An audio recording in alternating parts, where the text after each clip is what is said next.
Boa noite! Hoje nós temos a presença do nosso irmão palestrante, o Marco Antônio.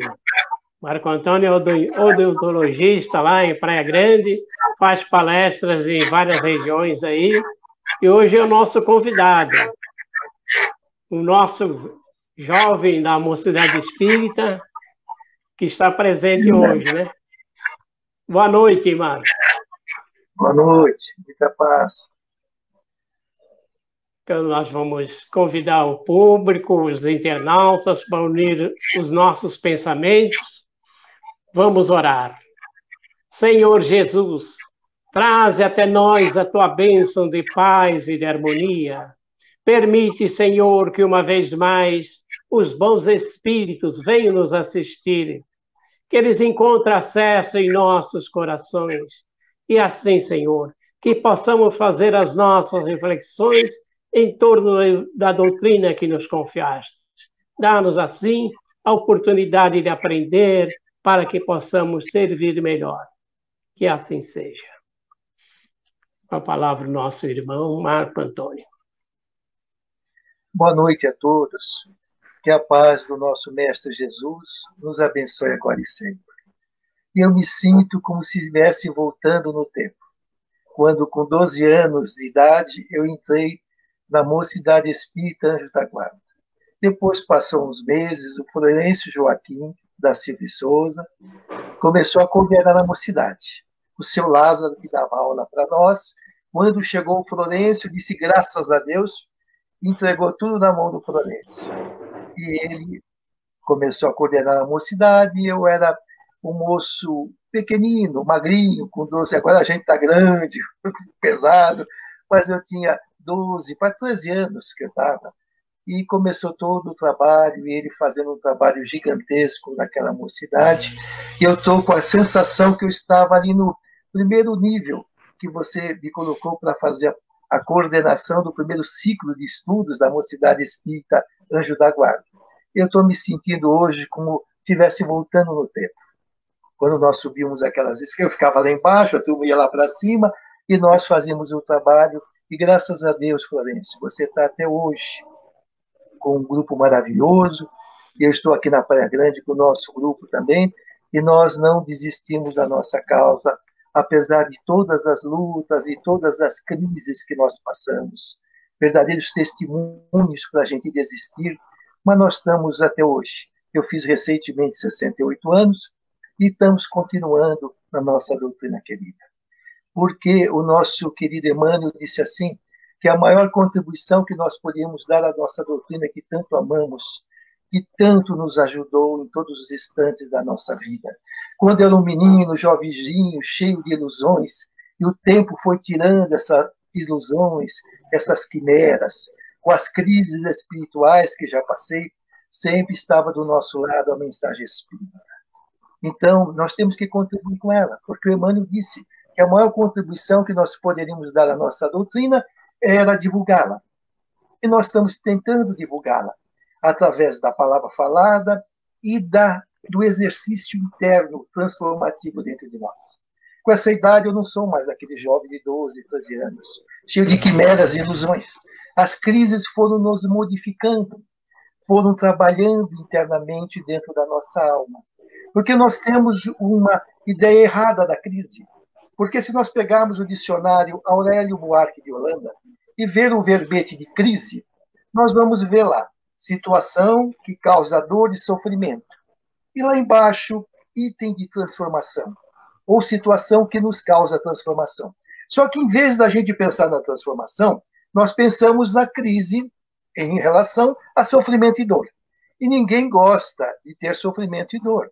Nós temos a chamada agriofobia, que é medo de sofrer. Porque em encarnações passadas nós sofremos tanto pelos efeitos dos erros que nós cometimos e tínhamos profundas desagregações internas. Ou quando desencarnávamos, iam para regiões de grande sofrimento. Então nós trazemos no bojo da nossa alma, no inconsciente profundo, no nosso inconsciente arcaico, esta sensação que sofrer e ter dores físicas ou espirituais, sofrimentos, nós temos uma lembrança mórbida. lá do fundo no nosso inconsciente, dos erros de vidas passadas. Entretanto, se nós formos começar a averiguar os grandes tarefeiros, principalmente no ramo do estudo da psicologia, do estudo da mente, do estudo do desenvolvimento psíquico do ser humano, mostra claramente que a dor e o sofrimento, e até as crises, ela tem o seu significado muito importante. Todo ser humano encarnado na Terra já teve crises, e até crise existencial. Existe várias tipagens de crise, mas a existencial, ou vamos colocar espiritual, ela tem um significado gigantesco. Porque se nós olharmos para o universo, hoje está registrado na NASA que nós temos no nosso sistema solar, que é de quinta grandeza na nossa Via Láctea, toda essa estrutura toda que a gente olha para o céu, mas se nós olharmos nos computadores da NASA, vai perceber que existe 200 bilhões de sóis só na nossa Via Láctea. E a nossa Via Láctea é uma das menores que existe em relação às outras aí pelo universo. Está registrado na NASA, e hoje quem tem um chipzinho mais ou menos do tamanho de uma moeda de R$1, está lá registrado, são 2 chips, estão registrados, que existe, pelos estudos e pesquisas da NASA, existe 200 bilhões de Via-Lácteas no universo. Estão chegando a falar em trilhões. Então nós começamos a ver que a grandeza do universo é imensa. E nós ficamos, às vezes, nos sentindo pequeninos. Será que praticamente tudo que está acontecendo conosco é à toa? Entretanto, Jesus já dizia 2000 anos atrás que nós somos a obra máxima da criação. E enfatizava todo instante que nós somos filhos de Deus e a obra máxima da criação. Quer dizer, Emmanuel mostrava que todas as suas mensagens, e várias mensagens, mostrava claramente que todo esse universo foi criado para nós, os filhos de Deus, que as coisas materiais são instrumentos para que o espírito possa evoluir. E nós começamos a perceber e perguntamos, já que o universo é tão imenso, aqui no nosso sistema solar também é tão grande. Eu tenho um amigo lá que praticamente o hobby dele é astronomia. E ele me manda as fotos de Júpiter, de Marte, coisa gigantesca, e a Terra é tão pequena. E nós ficamos pensando assim, será que nós estamos sem proteção? Será que nós estamos meio abandonados à mercê dos nossos livre-arbítrios e vivendo os efeitos dos nossos erros, da nossa pequenez evolutiva? Entretanto, uma das questões mais lindas do Livro dos Espíritos. Todas são lindas, porque é Jesus voltando para nós. O que é o Livro dos Espíritos? É Jesus purificado para nós. É o codificador que trouxe praticamente o Consolador prometido por Jesus para todos nós, purificado. Se todos os livros, hoje os sábios falam, até Augusto Cury fala, se nós perdermos o grande Augusto Cury, psiquiatra de grande fama hoje internacional, e ele, graças a Deus, é brasileiro, ele fala que se todos os livros de evolução e livros históricos, religiosos da humanidade, se acabarem, se perderem, se queimarem, se ficar só o Sermão da Montanha, a humanidade está salva. Mahatma Gandhi também falou o mesmo. Isso há um tempo atrás, no século passado, no permeio do século passado. Então, nós começamos a perceber que o nosso querido codificador nos trouxe o Código de Evolução Universal, no Livro dos Espíritos e no Evangelho segundo o Espiritismo. O Pentateuco, o restante, foi complemento desses dois. E o que acontece? Na questão 963, o nosso querido codificador pergunta assim, Deus é tão grande, lógico que eu vou resumir essa questão, Deus é tão grande, nós somos tão pequeninos, será que ele cuida particularmente de cada um de seus filhos? Quando eu li essa questão, eu estava na fase mediana da minha idade e estava passando uma crise existencial. E ela me colocou no eixo novamente, aceitando grandes realidades e percebendo que nós somos filhos de Deus. Pequeninos, mas filhos de Deus. E a resposta é linda, dizendo assim, nada é pequenino. Logicamente, os Espíritos da Verdade responderam, nada é pequenino para o seu infinito amor. Deus cuida particularmente de cada um dos seus filhos. E nós começamos a perceber que nesse universo gigantesco, Deus está cuidando de nós. O nosso querido Emmanuel diz assim, Deus cuida do homem através do próprio homem. Entretanto, Jorge Andréa, esse eminente espírita, graças a Deus ele era espírita, médico, psiquiatra, que morou no Rio de Janeiro. Várias vezes eu peguei o telefone, naquela época o telefone era preto, aquele olheirão, aquilo, não tem a tecnologia de hoje, que tudo é de graça, tinha que pagar uma nota de interurbano. Eu liguei várias vezes para o professor Jorge Andréa, médico, psiquiatra, espírita, conferencista, e vários livros fabulosos. Eu ligava para ele. E ele me atendia com tanto carinho, com tanta bondade, e brincava o tempo todo comigo, para que eu me sentisse igual a ele, mas a diferença é imensa. Ele era um homem intelectualizado no tempo. Nós somos pequeninos estudiosos ainda dos processos da evolução. E ele colocou um dos livros fabulosos, dizendo assim, ele estudou, porque ele era da psicobiofísica, fez trabalho gigantesco, mas estudou um aspecto importante da interferência divina para nós, falando de chamados impulsos criativos da evolução. Que Deus nos cuida, mas como? Com um mecanismo que nós não conhecemos ainda. Porque a diferença nossa evolutiva entre nós e a grandeza de Deus é imensa. Mas Deus tem as suas mecânicas de cuidar dos seus filhos. Assim como uma mãe e um pai cuidam daquele bebezinho, eles têm um jeito de cuidar. Deus tem um jeito de cuidar de nós, através dos chamados impulsos criativos da evolução.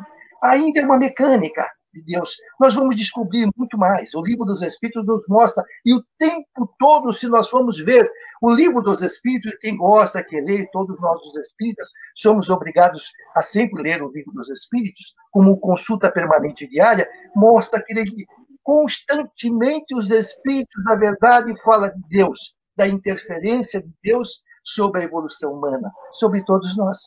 E nessa pergunta 963 sintetiza claramente isto, mostrando que Deus cuida de nós com a metodologia divina dele, não com o nosso modo, mas com o modo dele. E esses impulsos e criativos da evolução começam a agir em nós. À medida que nós aqui, quando encarnamos, que temos um planejamento pré-existencial antes de encarnar, existe um plano, porque nós somos tão importantes para Deus, que ele cria planos divinos de evolução. E cada encarnação nós temos uma necessidade evolutiva. E nessa necessidade evolutiva está planejado. Se nós não podemos, o nosso anjo de guarda faz. Ou preceptores maiores planejam para nós. Se nós podemos, nós confabulamos com os amigos espirituais, principalmente com o nosso anjo de guarda, e faz esse plano. Quando nós encarnamos, o fascínio da encarnação, toda aquela ilusão encarnatória nos leva às velhas tendências, os velhos impulsos, os velhos instintos, as velhas paixões. E nós começamos a nos perder no processo da sequência do planejamento evolutivo para nós, em cada encarnação. O que acontece? Surgem as crises espirituais, que começam a desestabilizar-nos daquele status quo em que nós criamos. Por exemplo, aquela pessoa veio para cuidar da família. A finalidade dele é ter 2 filhos e cuidar, e ter esposa. Ele começa a se perder. Ele começa a se iludir com o poder do dinheiro, do fascínio. Ele está ganhando fatores monetários para sustentar aquela programação dele. Mas ele se perde no luxo, na riqueza. Começa a se autofascinar. Começa a se iludir, a arrumar outras buscas afetivas fora do lar e assim por diante. O que acontece? Como é que Deus age sobre nós? Lógico, vem as pessoas nos aconselhando, os amigos queridos, mas quando nós não aceitamos as primeiras iniciativas da vida sobre nós, os impulsos criativos da evolução vêm, os processos educacionais, nos colocando nas crises existenciais, para que aquela dor, aquele sofrimento, aquela desestabilização temporária, nós comecemos a fazer novas reflexões. Quando vem aqueles estados angustiosos, tirando praticamente a nossa homeostasia psíquica, aquela harmonia psíquica que nós encontrávamos, naquele estado alterado em que nós nos encontrávamos, tem os impulsos criativos da evolução, nos fazendo refletir, sofrer, acordar para as realidades, perceber que quando nós adoecemos, quem vai cuidar de nós? Os nossos amores, a nossa esposa, os nossos filhos. E nós começamos a nos voltar para aquilo que era o nosso nível de necessidade, que era o lar. Outros mecanismos importantes, claríssimos sobre os processos da evolução, é quando nós começamos a extraviarmos das leis de Deus. Quando praticamente nós começamos a não seguir os princípios, porque todos nós temos a lei divina dentro de nós. Quando o nosso querido Allan Kardec, na questão 621 do Livro dos Espíritos, pergunta onde está a lei divina? Onde que está colocada a lei divina? E os Espíritos perguntam, responde claramente para todos nós, na nossa consciência. Nós temos dentro de nós todo o código divino, porque nós temos a centelha divina dentro de nós. O gene divino, a filiação divina está dentro de nós.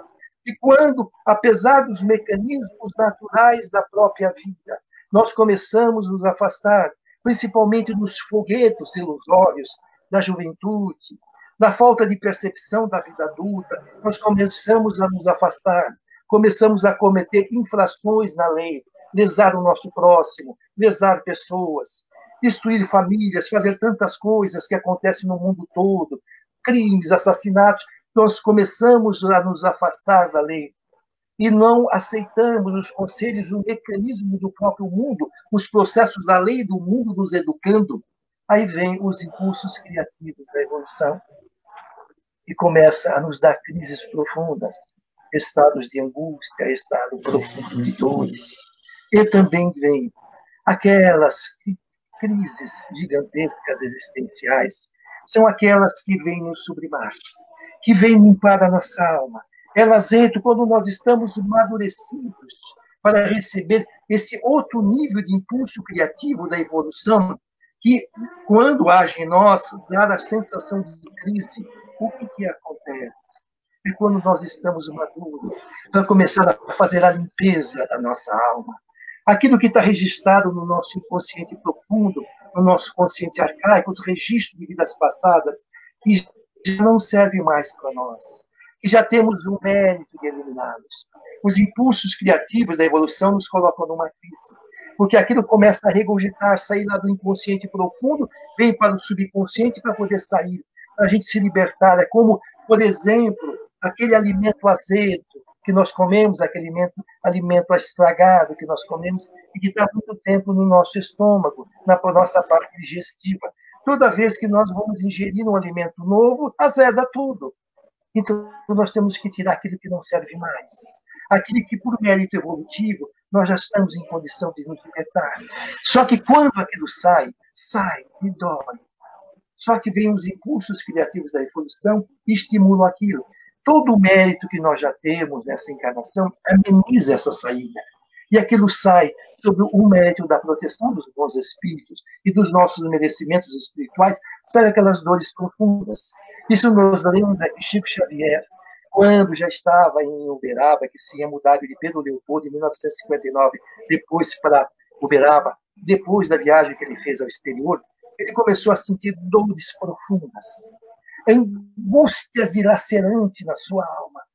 Era uma dor profunda, era um sofrimento estranho, era uma sensação terrível de angústia dominando a sua alma. E olha que ele é o exemplo de bondade. Ele é um apóstolo de Jesus aqui entre nós, vivendo Jesus. Não é questão dos 430 e poucos livros, 432 livros, assim falam, mas tem mais livros, que ele publicou, que foi um dos maiores médios de todos os tempos, que a NASA, quando o analisou, falou que foi o maior paranormal que já pisou na NASA e até hoje ninguém o superou. Não é isso. É o jeito que ele nos tratou. Ele fazia lembrar os apóstolos de Jesus. Às vezes lembrava até como, se a gente quer lembrar como Jesus era, lembra do Chico, e põe um pouquinho mais. Aquilo era Jesus. Como ele nos tratava, a bondade. Eu passei 10 anos, desde 1980 até 1992, 12 anos quase, indo direto para Uberaba, frequentando pelo menos 3 vezes, 4 vezes por ano, lá o grupo da prece. E ali eu vi coisas maravilhosas desse santo homem chamado Francisco Cândido Xavier. Entretanto, ele estava no auge da sua dor. E uma sexta-feira ele chegou arrebentado de tanto sofrer. E ele pegou e já pensou de si para consigo mesmo. Hoje eu não vou trabalhar. Botou o pijama, eu não vou trabalhar, não estou aguentando, é tanta dor espiritual que eu estou sentindo, tanta dor. Ele botou o pijaminha dele, ia deitar-se, já botar o chinelinho dele, quando apareceu o Emmanuel. O Emmanuel sabia de tudo que estava se passando com ele, mas deixava o Chico evoluir. É aquele amigo amoroso que fazia com que ele evoluísse, não fazia um dependente espiritual. Queria que ele crescesse. E ele cresceu demais. Extrapolou a tudo, nosso querido Chico.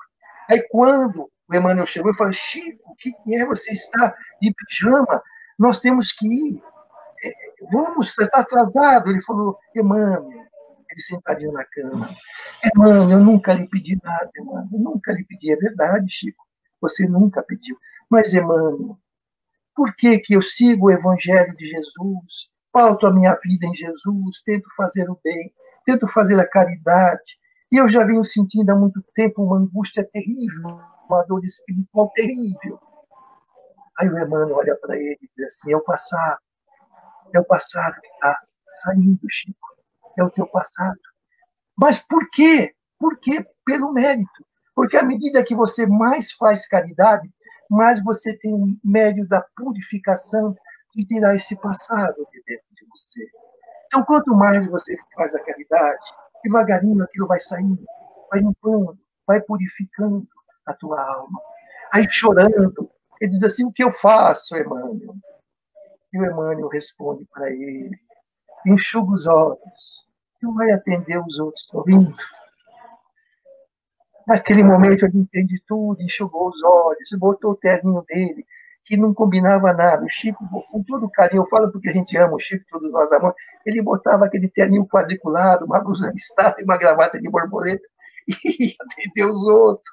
E quando chegava lá aquela multidão, fora a multidão dos encarnados, a multidão dos desencarnados, e naquela noite era gente demais. E quando acabou, ele saiu 4 horas da manhã no grupo da prece. E ele atendia os outros, acariciando as mãos das pessoas que iam pedir ajuda e dizendo assim: isso também passa. As pessoas falando do seu sofrimento, ele falando: isso também passa. E depois que o Chico voltou para casa, estava tomando o seu cafezinho, o seu chazinho, o seu pãozinho de queijo, o Emmanuel aparece de novo para ele e falou: está melhor, Chico? Com um sorriso caridoso e amoroso. Ele disse: melhorou. Ele falou: é assim, Chico, vamos sempre enxugar os olhos e atender os outros sorrindo. Então, nós começamos a entender claramente que as crises não são nossas inimigas. Ela é a mensageira da atenção, ela é o alerta, é o sinal amarelo que nos avisa que nós precisamos renovarmos. Só que ela pega a parte interna, ela não mexe por fora. A crise econômica é uma coisa, a crise financeira, a crise de doença é uma coisa. A crise espiritual, ela mexe com a nossa alma. Ela mexe com a centelha divina. É o nosso eu maior que está sendo chacoalhado dentro de nós. É o homem que nós seremos lá para o futuro, que está dentro de nós, na centelha divina, que começa a agir e desestabiliza aquilo para nos acordar, porque é o único recurso que tem para a gente acordar e não perder a bendita encarnação. É assim que eles agem. Nós estamos sendo supervisionados o tempo todo por almas queridas que nos acompanham. Deus coloca dentro do nosso lado os nossos anjos de guarda. Está no Livro dos Espíritos um capítulo imenso sobre anjos de guarda, mostrando que são nossos amigos e nunca vão desistir de nós. Por mais que erremos, que fizemos coisas bobas, infantiloides na infância, que isso, que aquilo, mas eles jamais vão desistir de nós. Eles estão supervisionando. E quando nós começamos a nos divertirmos divinos, venham agir sobre nós. Que as crises espirituais venham ter acesso sobre a nossa alma, para que possamos acordar e despertar. Porque Jesus já dizia: agrada muito mais a Deus um culpado que se arrepende do que 99 justos que o louvam. Então nós temos que perceber que quando vem a crise, não vamos nos revoltar. Não vamos começar a jogar a mensagem da crise fora, como já fizemos em tantas outras encarnações. Vamos com humildade perguntar: Pai do céu, por que eu estou sofrendo? Ele vai te mostrar.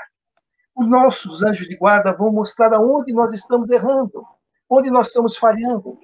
E nós temos que ter a humildade de perceber o processo corretivo que a vida está nos propiciando naquele momento e começarmos a nos transformar.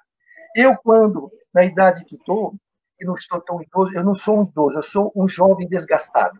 Eu não sei se você se sente assim, Florencio, mas de falar de idoso eu não gosto, mas eu gosto de botar cartão de idoso no estacionamento, para poder passar na fila na frente de todo mundo. Eu gosto dessa condição de idoso. Mas, fora isso, somos jovens desgastados. O que acontece? Começou a vir muitas reflexões. Vou ser réu, confesso, não quero dar uma de bonzinho, não, porque eu não sou.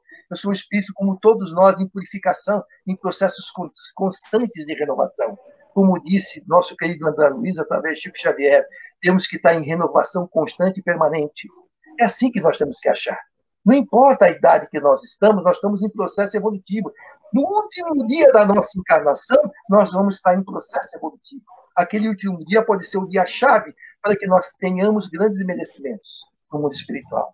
Mas quantas vezes eu não sentei na cama e conversei com Deus, pedi desculpa das pessoas que machuquei, que feri na juventude, porque eu era menino, eu pensava que eu estava agindo certo, eu era jovenzinho. Todos nós achávamos que estávamos certos naquilo, ou que não existia uma responsabilidade futura, e nós vamos percebendo isso. Nós começamos a entender quantos perdões eu me pedi. Perdão, Pai, daquilo que eu fiz, porque ali já estava agindo um mínimo impulso criativo da evolução. Eu conseguia levantar, trabalhar, fazer minhas coisinhas, graças a Deus, mas estava agindo. E eu percebo que agora, nesse quadrante da minha vida, que eu prefiro mais como eu me sinto hoje do que como eu estava com 20 anos, quando eu era jovenzinho. Eu prefiro esta fase, porque eu sinto que está sempre agindo dentro de mim alguma coisa que mexe. Talvez você esteja sentindo isso também, Pudanês. Todos nós, quando atingimos uma idade, a evolução nos acelera, para que a gente recupere aquilo que não fez, ou que a gente saia melhor desse mundo. Deus queira que a gente demore para partir, porque nós começamos a descobrir que, como nós somos felizes, como estar encarnado é uma bênção. Eu sinto isso hoje. Quando era jovem, eu não percebia. O fascínio da juventude não deixava. O fascínio da idade mediana não deixava. Mas hoje a gente pensa na oportunidade. Não é à toa que esse coronavírus, açoitando a humanidade terrena, nós olhamos para Deus, rezamos para todo mundo, mas a gente diz assim, pelo amor de Deus, Pai, deixa eu aqui na Terra. Deixa um pouquinho mais. Agora que eu percebi o quanto é importante as pessoas que o Senhor me prestou, a oportunidade de viver. A gente muda. As minhas preces eram bem empolgantes quando eu fazia. Hoje elas estão mais diminutas. Eu chego antes de deitar e digo assim, Pai, obrigado por esse dia. Porque a gente começa a perceber que nós estamos em concessão, em oportunidade de tempo. Deus está nos dando esse tempo. E o tempo é um dia que nós temos. Quando acaba aquele dia, nós vamos ter outro, e nós começamos a perceber tudo isso, que são oportunidades e cada dia tem a sua lição. Mas quando vier a crise, agradece a dor bendita, transforma, como se falou, o grande leão Denis, o grande consolidador da doutrina, o grande leão Denis, faz da dor a tua mestra, faz ela viver com você quando ela surja e te ensine, não faça ela como uma inimiga, perceba o ensinamento que a dor está te dando. Isso nos faz lembrar que no dia 14 de janeiro de 1875, nascia de Dona Adele e seu Luiz Schweitzer, um menino chamado Albert Schweitzer. E esse menino nasceu como todas as crianças nascem. O seu desenvolvimento foi natural e igual a todas as crianças. Mas o seu Luiz e Dona Adele Schweitzer percebia claramente que ele era um menino diferenciado, que ele não gostava tanto dos folguedos de crianças correr na rua. Ele gostava um pouquinho, mas ele era mais caseiro. Ele adorava livros. Ele gostava de ler livros, às vezes até um pouquinho mais que a sua idade. Ele alfabetizou-se rapidamente. E ele já com 9 anos de idade, ele já estava lendo livros assim de uma certa complexidade fora do comum da idade das crianças de 9 anos. A sua família toda de músico, eles tocavam órgãos, os seus avós, tudo, e tinha muita partitura em casa. Esse menino com 9 anos de idade botava a partitura assim e começava a bater na mesa. Aquelas partituras que é difícil, que a pessoa demora anos para conseguir ler uma partitura. Ele já pequenininho, ele ficava batendo o dedo assim, e com aquelas partituras, e um dia, com 12 anos de idade, fora todo o aprendizado dele, com 12 anos de idade, ele pede e fala assim, papai, o seu Luiz Schweitzer, me deu um pianinho? Ele pediu um pianinho, o pai lhe deu um pianinho, não tão pequeno, mas um piano já para adulto, mas não aqueles Pedro de Calda, aquela coisa, porque a família era muito rica. Eles tinham uma família rica, ele poderia. Mas o pai lhe deu um piano simples. Meu Deus, quando chegou o piano, ele sorriu. Porque ele era mais tímido, ele não falava muito, ele apenas comunicava-se com o olhar.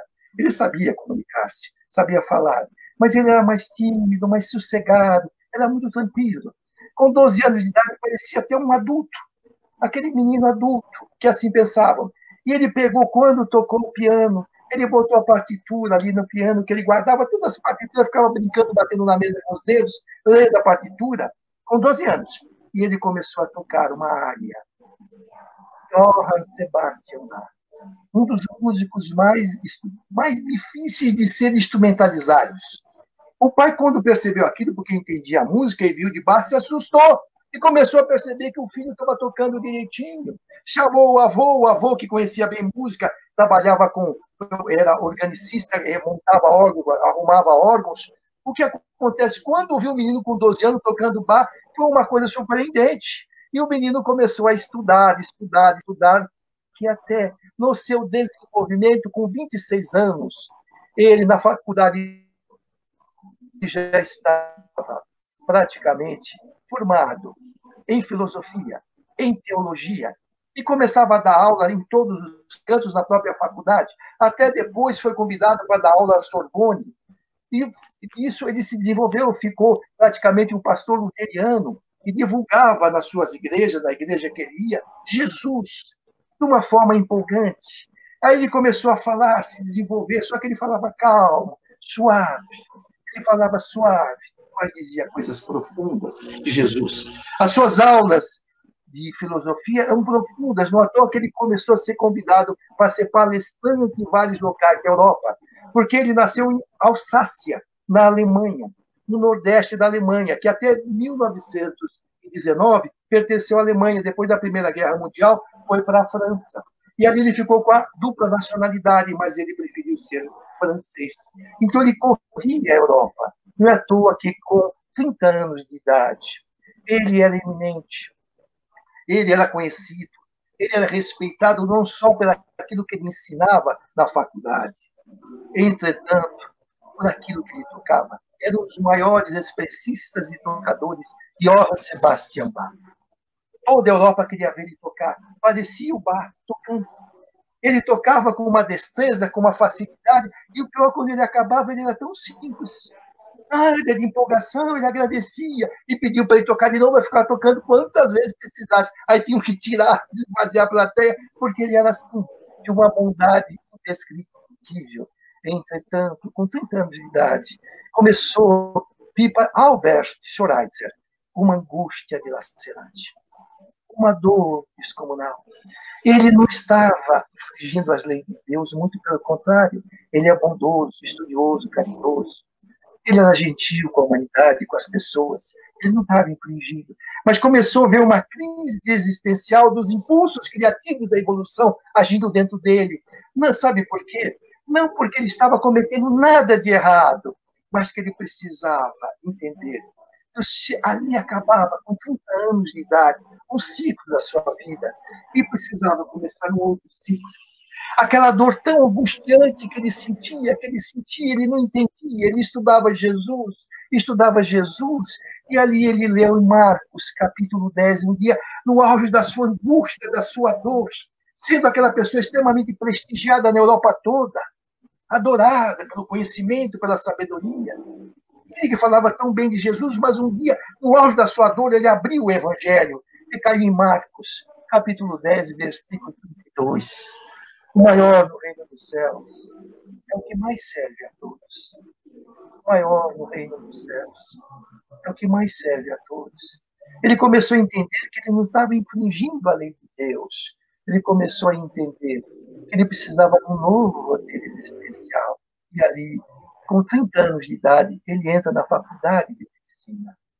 E depois, praticamente, com 36 anos, ele transforma-se em médico, casa-se com uma das enfermeiras do hospital que ele residia, Estaburg, Helene, que depois ficou Schweitzer, a sua esposa.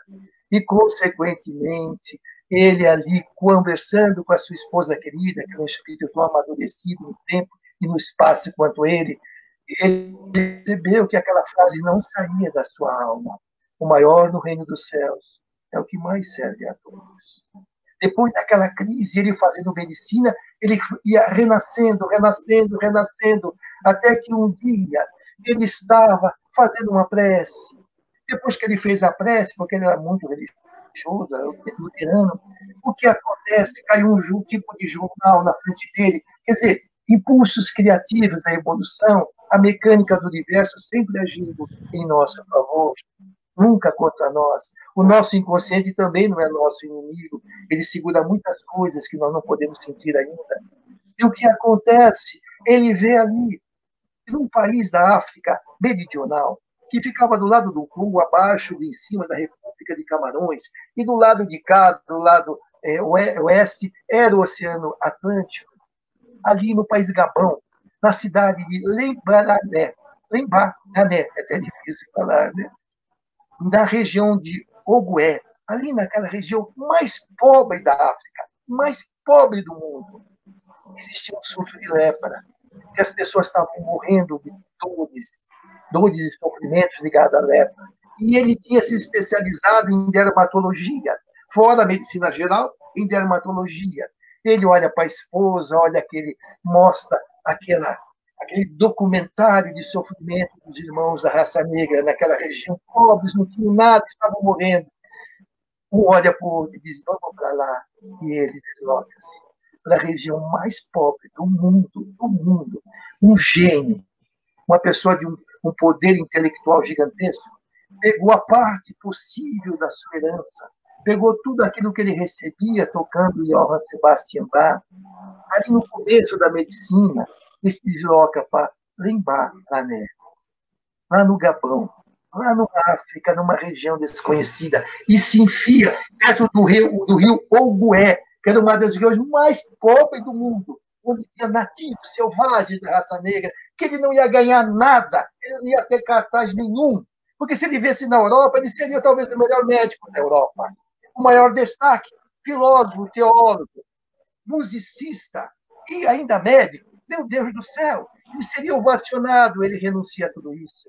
Porque os impulsos criativos da evolução agiam na sua alma e mostrou, vai lá, o maior no reino dos céus. É o que mais serve a todos.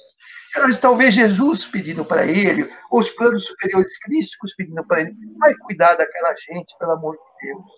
Chama a atenção do mundo para os pequeninos. Porque o cristianismo está muito modernizado, ele está muito elitizado.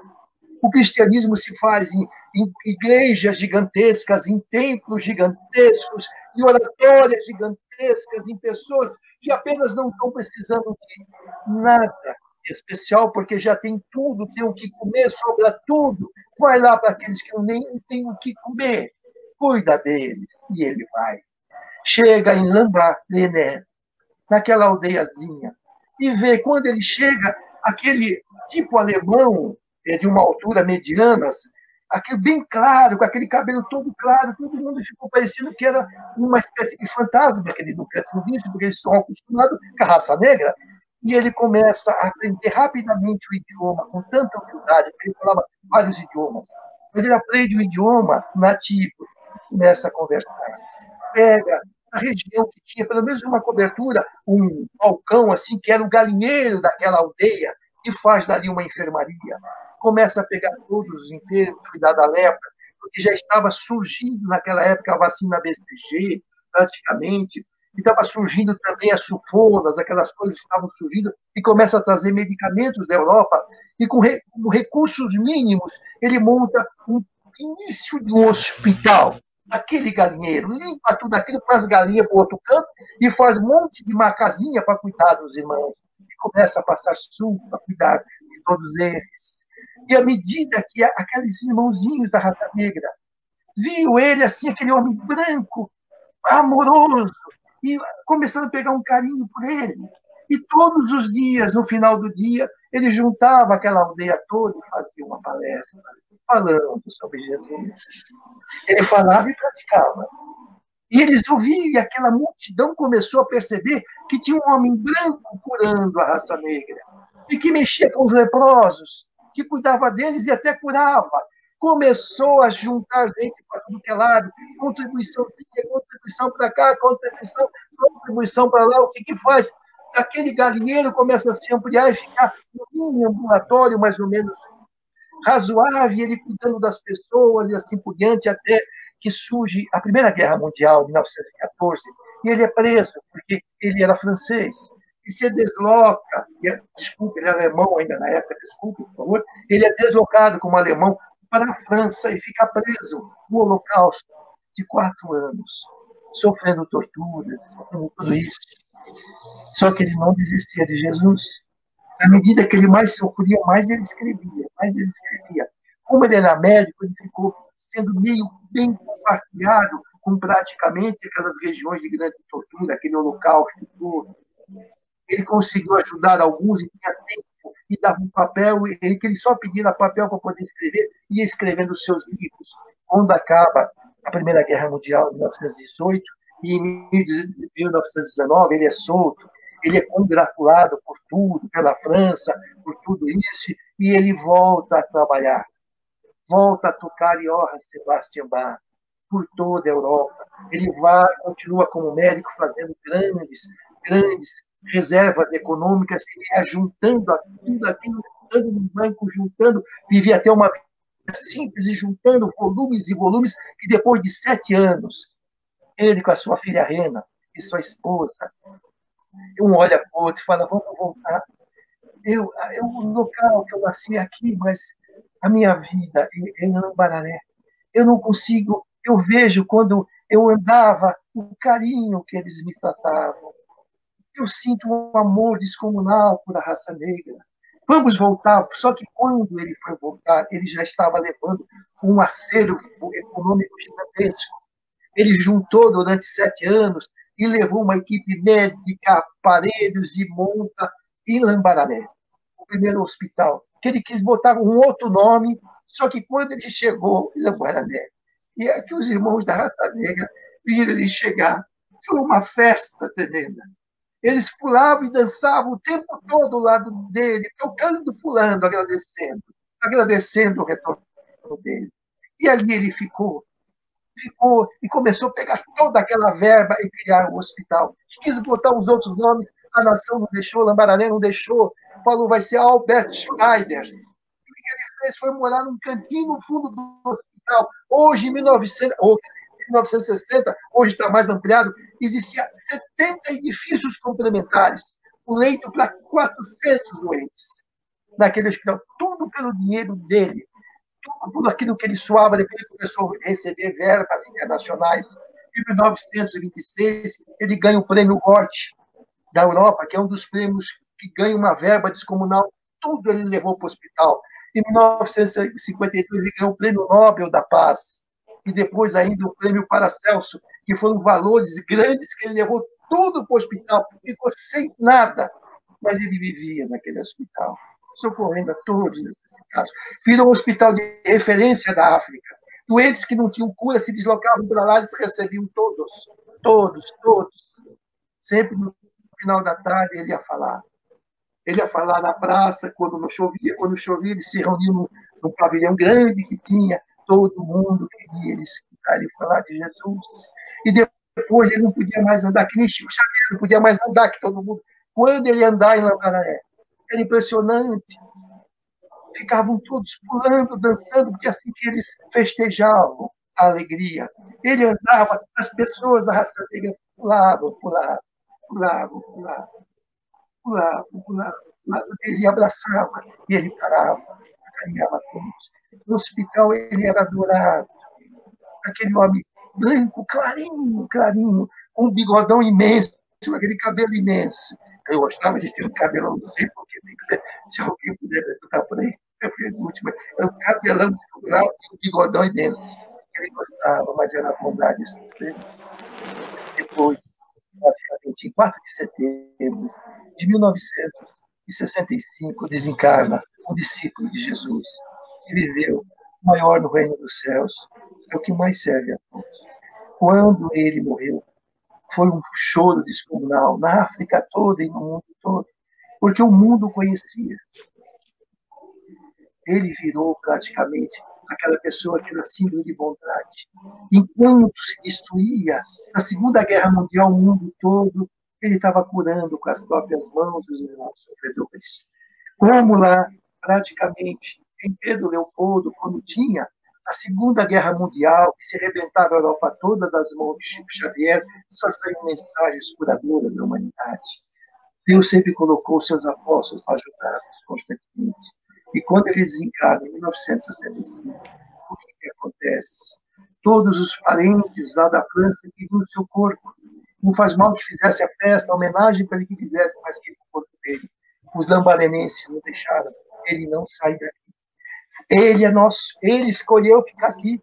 Era uma brigaiada amorosa, sem violência, uma briga. Até que resolveram, fizeram um acordo, levaram o corpo dele, mas o coração dele ficou em Lambaré. O povo não deixava, o que nós queremos no coração. E fizeram um sepultamento, está enterrado em frente ao hospital Albert Schweitzer, um dos maiores símbolos da caridade. Ele foi um cristão seguido dos luterianos, nossos irmãos, um exemplo de caridade e bondade. Nós não precisamos ir para o meio da África, não precisamos. Isso é para esses grandes missionários, por isso que ele entrou numa crise descomunal, quando ele tinha 30 anos, para que ele pudesse mudar para uma outra região, transformar-se. Nós já tivemos muitas crises, vamos ter ainda, mas nós não precisamos ir para Lambaré. Não precisamos nos deslocar, sair. Precisamos perceber onde a vida nos deseja. Se a vida nos deseja no lar, cuidando dos filhos, servindo uma doutrina, mas fazendo ela ser viva dentro de nós. Porque não adianta ser aquele espírita que não vive a mensagem. Nós somos imperfeitos, temos um monte de problemas, mas problemas são lições da vida. São provas necessárias. Está praticamente na questão 709, o maior mérito da questão 709 do Livro dos Espíritos, o maior mérito da vida é suportar as provas com coragem e abnegação. Aonde estivermos, onde a vida nos colocou. Hoje eu percebo claramente, com a idade que estou, que praticamente a vida me colocou em várias situações, em várias experiências. Eu fui percebendo que a vida me levava aonde eu precisava. E hoje Deus deu, depois de tantas lutas e tantas perdas, e tantos caixões e tampas que eu fechei de entes queridos, uma família maravilhosa, 2 filhos maravilhosos. Então, eu entendo que a minha tarefa é aqui dentro e lá fora da minha profissão. Depois fui fazer também o que foi sempre meu sonho desde jovenzinho. Eu sou psicanalista também, estudei com carinho. Não cuido individualmente de ninguém, mas estudei isso para a minha alma, para mim mesmo, fui entendendo certas coisas que eu precisava. Então, não estou falando de mim, por favor, pelo amor de Deus. Eu sou repleto de falhas e vou ter muitas crises para me corrigir ainda. Eu sei que até o último dia da minha vida, os impulsos criativos da evolução vão estar agindo em mim. Às vezes, eles agem suavemente. Nós começamos a aceitar que nós somos gente em processo de transformação. Então, esses estados ficam constantemente agindo em nós, lentamente, fazendo-nos renovar. E quando nós não entendemos esse processo suave, tem os processos mais agudos, que doem muito, que sofrem muito. Então, não precisamos ir para Gabão, lá em Lambaré. Vamos tentar ainda perceber, ou acordar, que tem muita gente que precisa de nós, principalmente dentro do Instituto da Família, dentro do lar. Como a nossa querida Joana de Ângeles falava, um poema que eu decorava nos CDs vinis que eu escutava quando jovenzinho, que dizia assim: famílias, problemas, e a família é o nosso Lambaré. Isso é coisa para Albert Einstein, para grandes gênios, Francisco Xavier, Divaldo Franco, que são tarefeiros de grande monta. Nós somos tarefeirozinhos, pequeninos de pequena monta, mas temos que descobrir o nosso nicho evolutivo. E o nosso nicho evolutivo é o nosso lar. É aquilo que fazemos, é aquilo que nos dedicamos, como nós levantamos e como voltamos para casa. Essa é a nossa mensagem. E Joana de Anjos dizia assim: famílias problemas, irmãos que se antagonizam, cônjuges em lamentáveis litígios, farpas nobres entre filhas e mães, afetos conjugais em situações extemporâneas, em agressões infelizes com consequências fatais. Nós começamos a perceber claramente que ela nos dá um ensejo inicial, mostrando que a família é um centro reorganizativo da estrutura evolutiva que nós precisamos. Aquela pessoa que está do nosso lado, às vezes tem 4.000 anos, estamos há 2, 3.000 anos, 4.000 anos, ombreando, tentando nos reconciliar. Como Jesus dizia, reconcilia com teu adversário enquanto está a caminho contigo, para que não te advenha coisa pior. E nós começamos a entender que é no Instituto da Família que nós vamos conseguir aquilo que nós precisamos. É o nosso lamparané. É ali, tornando cada vez mais harmônico, suportando as provas redentoras, suportando tudo aquilo que nós precisamos, como está na questão 866, tu mesmo, do Livro dos Espíritos, tu mesmo pedisse as tuas provas, se tu as suportares dignamente, tu te elevarás. Então nós pedimos a essas pessoas que estão vindo conosco, no planejamento encarnatório, antes das nossas necessidades, o acaso não existe. Quando eu estava junto com o Florencio, na Mocidade Espírita Anjo da Guarda, e ouvia Nelly Felisberto da Mata, era o nome de jovem dela, chegar, ele se arrepiou todo. Os olhos dele esbugalhou quase, que eu falo assim: calma, Florencio, os olhos vão sair da órbita. Quase. Ele travou, ele que falava tão bem, que é um excelente expositor, falava pelos cotovelos e fala até hoje, sem parar. O que acontece? Ele ficou todo travado. Se perguntasse para ele como é que era o nome dele, ele ia gaguejar. Porque, olha o que é o reencontro, e dali nunca mais se separaram. E pela família organizativa que Deus emprestou. Assim é o nosso destino. Nós precisamos descobrir a nossa tarefa. Temos a tarefa do lar e a tarefa social. Às vezes a tarefa social é só para ganhar recursos econômicos pela tarefa maior, que é o lar. Ou às vezes temos o lar, que é uma tarefa, a primeira tarefa gigantesca, e depois temos as tarefas complementares, que se acionam nos ajudando nos processos da evolução. E quando vier as crises espirituais, as crises evolutivas, os impulsos criativos da evolução, vamos agradecer, porque fomos escolhidos para amadurecer. É o momento que vem aquela energia divinizada, chamando os seus filhos, para que o eu maior passe a coordenar o eu menor, que age constantemente dentro de nós. A mensagem espírita, que agora rotila no teu espírito, como um farol de vivo amor e sabedoria. É o antídoto, é o tratado de armistício para o campo de batalhas, aonde esgrima as armas da fé e da correção expiatória. Busca, antes de novos débitos, o poder amantíssimo do nosso Pai, entregando-te a Ele, para que a sua inefável bondade, que nos ama e que nos dirige, possa conduzir-nos ao amor sublime, que nos proporcionará a mais profunda felicidade. Isso é um poema da nossa querida Joana de Anjos, vindo pelo nosso querido tarefeiro Divaldo Pereira. Muita paz a todos. Muito obrigado pela paciência. Se eu passei do horário, me desculpe. Eu não queria fazer isso. Mas muito obrigado pela atenção, pela oportunidade que me deram de falar. E sempre quando eu precisar, se Deus quiser, estarei ao dispor. Muito obrigado por tudo. Se tiver questões e perguntas, alguma dúvida, eu estou disposto no tempo que precisar. Muito obrigado. Obrigado, Florencio. Obrigado, Marco Antônio, que foi muito boa a sua palestra. Agora só nos resta agradecer ao Pai Celestial, Jesus, nosso Mestre, pela oportunidade que tivemos de estarmos aqui, reunidos em seu nome, e que possamos espalhar a sua mensagem de amor. Como disse o Marco Antônio, a gente precisa vencer as crises, que são desafios para a nossa evolução. Que Jesus nos abençoe, hoje, agora e sempre. Muita paz.